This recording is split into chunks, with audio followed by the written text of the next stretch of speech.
Շնորհակալ եմ մեծարգո պարոն վարչապետ, հարգելի նախ թույլ տվեք արձանագրել, որ ինձ համար մեծ պատիվ է պաշտոնական այցով գտնվել Լեհաստանում, բավականին երկար ժամանակ Հայաստանի վարչապետը բարձր մակարդակով, ընդհանրապես բարձրագույն մակարդակով այց չի եղել Լեհաստան, եւ կարծում եմ այս այցը մի նոր փուլի ազդարարում եւ արձանագրում է մեր երկկողմ հարաբերություններում, բայց ինձ համար պարոն Տուսկ առանձնակի պատիվ է հրավեր ստանալ ձեր կողմից եւ նման ջերմ ընդունելության արժանանալ ձեր կողմից։ Այսօր մենք հանդիպում ենք ձեզ որպես Լեհաստանի վարչապետ, բայց Հայաստանը ձեր մասին շատ վառ հիշողություններ ունի եւ շատ բարձր է գնահատում ձեր գործունեությունը Եվրամիության խորհրդի նախագահի պաշտոնում, որովհետեւ Հայաստանը միշտ զգացել է ձեր աջակցությունը ժողովրդավարական բարեփոխումների ճանապարհին եւ իսկապես նաեւ իմ անձնական փորձը այդ ընթացքում շատ մեծ վստահության պաշար է ստեղծել եւ ես ուզում եմ ձեզ շնորհակալություն հայտնել դրա համար, նաեւ այն աջակցության համար, որ Լեհաստանը Հայաստանի Հանրապետությանը ցուցաբերում է ամենատարբեր ուղղություններով եւ ոլորտներում, այդ թվում Եվրամիության շրջանակներում եւ մենք այդ աջակցությունը զգացել ենք։ Ինձ համար շատ կարևոր էր եւ մեր պատվիրակության համար լսել ձեր գնահատականները, մասնավորապես նախորդ տարի Հայաստանի Հանրապետությունում ընդունված Եվրամիությանը անդամագրվելու գործընթաց մեկնարկելու մասին օրենքին եւ այն քաջալերող խոսքերը, որ դուք ասացիք, իսկապես նոր վստահություն են մեզ տալիս, որ մենք ավելի վստահ շարունակենք ժողովրդավարական բարեփոխումների ճանապարհը,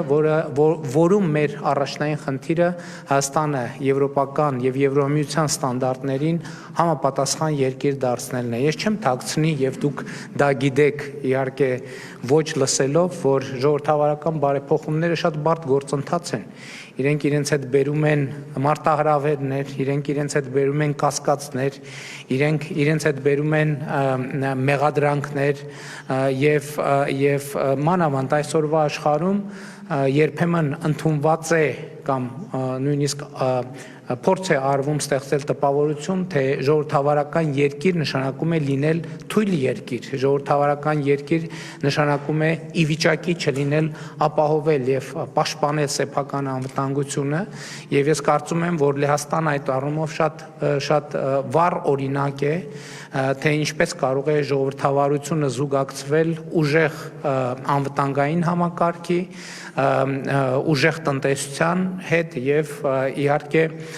ուժեղ գործընկերության հետ միջազգային ասպարեզում։ Այս առումով ես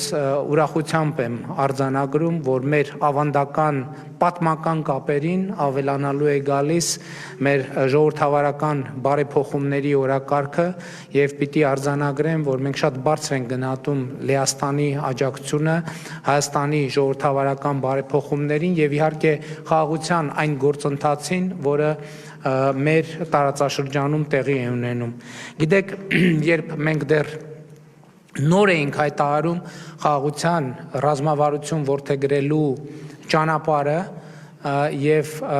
ես Հայաստանում մեր խորհրդարանում ներկայացնում էի խաղաղության գործընթացի մասին իմ տեսլականը,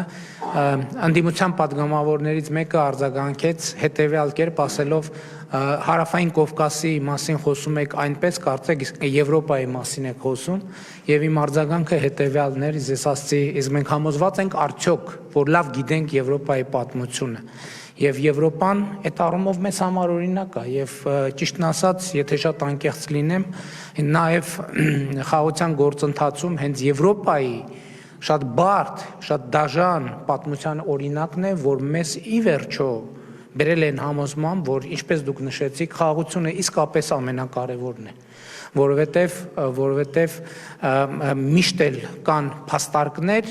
ընդդեմ խաղաղության, բայց շատ կարևոր է ունենալ եւ կարողանալ հենվել այն փաստարկների վրա, որոնք ի ցույց են դնում խաղաղության այլընտրանք լինելը, ժողովրդավարության այլընտրանք լինելը եւ ազատության այլընտրանք լինելը եւ ազատության այն ճանապարհը, որ Լեհաստանը անցել է եւ ժողովրդավարական հասարակության կառուցման այս գործընթացը իհարկե մեզ համար օրինակելի է։ Կրկին թույլ տվեք շնորհակալություն հայտնել ջերմ ընդունելության համար եւ իհարկե մեծ հաճույքով ձեզ սպասում եմ մայիսին Եվրոպական քաղաքական համայնքի Երևանյան գագաթաժողովին։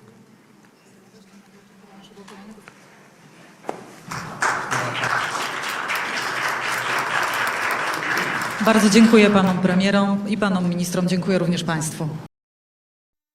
Հավանիչ տեսանյութը եւ բաժանորդագրվիչ նորությունները բաց չթողնելու համար